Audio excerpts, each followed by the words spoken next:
In the heart of Ayrshire, a spark of passion for coffee grew into something more than a roastery. For Andrew, Rocket Monkey became a place not just to roast beans, but to craft a community where every cup tells a story of dedication, resilience. And today, we will be talking to Andrew, the man behind Rocket Monkey Roastery. Thank you very much. Thank you very much. Fantastic. Perfect. This looks lovely. That's Major Tom. Yeah, It's a beautiful coffee, roasted here, obviously. It's a mixture of Brazil and Colombian. Okay. It's a very sweet caramel, nutty coffee. Now, the reason we made it is it's called Major Tom. So I wanted to make something that, everyone can enjoy. How did Rocket Monkey Roastery start? I've been in coffee for about 13 years. When I first got in it, I was actually working for someone else in a coffee roastery in Ayr. They wanted a salesperson, and I'd never been in sales before. A piece of advice I was given early on was, if you're going to be in sales, you have to know as much as possible the product or the service or the thing you're doing. I started reading and learning and listening and trying, playing around with coffee, teach myself more about it so that when I was selling, people went, oh, he knows what he's talking about. I gave them confidence that they were buying from the right person. And we grew from having one wholesale customer to having 54 in just over 2 years. My profession became a passion. Something changed within the kind of tone of the business. I sat outside, had a cigarette, had a deep breath and went, no, I need to go and do this. There's something magical about creating something. Whether it's, coffee, whether it's, art, whether it's whatever. The only thing that we wanted to do was roast the best coffee we could source and be honest, open and transparent. So if you ever come to the roastery, you'll see that there's a lot of glass around the place. We don't hide anything. You want to see how we roast coffee? Look over there. That's brilliant. It's so good that you've stuck to those rules and the mantra. Where did the name come from? Is there any reason as to why it's called Rocket Monkey Roastery? So, before they sent humans into space, they sent monkeys. You've got rocket, you've got monkey, you've got, a natural thing, a monkey. You've got rocket, a man-made thing.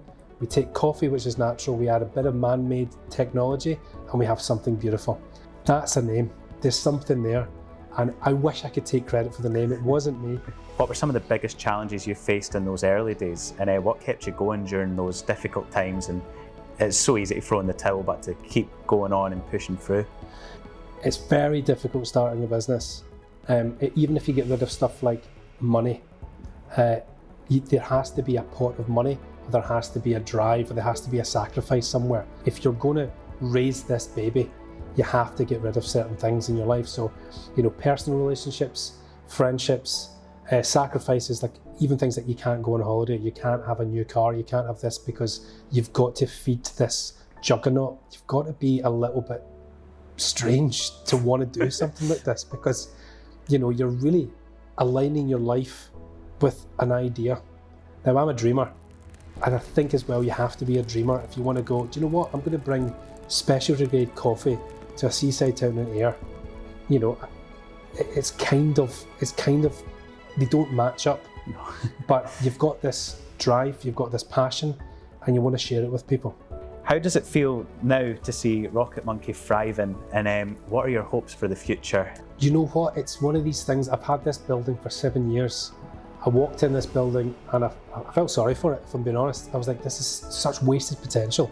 I reckon by putting a coffee roastery in here that could facilitate our wholesale, and then having a coffee shop where people could learn more about coffee in a non-patronising way, they can experience the product, that it could be a real benefit to the town, real benefit to coffee as a product. I sometimes have to look back at what has been achieved, and I would love to say it was just me. It isn't just me. There's a team of people that have been involved throughout the way, that have helped in their own special ways, that have got this business from an idea out of frustration for the previous role I was in. This is quite good, to going, we want to have this wholesale business and a retail coffee shop. In my head, I wanted this 5 years ago, you know what I mean? But things happen. Of course, so of course. Things go in the way that kind of, divert your attention. For the future, what I would love is more people to understand about specialty coffee, and if I could get more people moving away from instant coffee, moving away from commodity-based coffee and trying specialty grade, that's me. I'm happy with that. That's very good. That's been a truly inspirational discussion I've had with you today, Andrew. Thank you very much for chatting today. This has been really insightful, and I think I'm going to go and enjoy the rest of this coffee. Fantastic, good man. Have a nice day. Thanks Cheers, for joining Thank us. you. Cheers. Man.